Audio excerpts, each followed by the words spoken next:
नुकसान झाल्यावर शेतकऱ्यांनी सरकारला जागेवर धारेवर धरलं पाहिजे अशी भूमिका मराठा आंदोलक मनोज जरांगे पाटील यांनी व्यक्त केली आहे।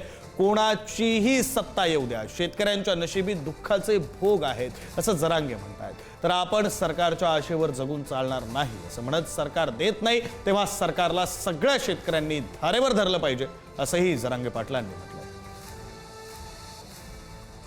असं नुकसान झालं ना, जागेवर धारेवर धरला पाहिजे, तेव्हा कुठेतरी आपल्याला मदत मिळत चालणार आहे। आपण आशेवर यांच्या जगून चालणार नाही। कुठलीही सत्ता येऊ द्या, आपल्या नशिबी दुःखाचेच भोग आहे। त्यामुळे आपण आपलं बघितलं पाहिजे की सरकार देत नाही त्यावेळेस त्याला सगळ्या शेतकऱ्यांनी धारेवर धरलं पाहिजे।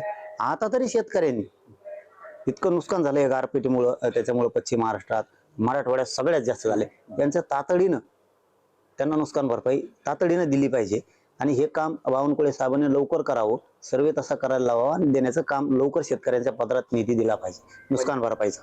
शिकूया AI ची क्रांती, चला करूया MSCIT।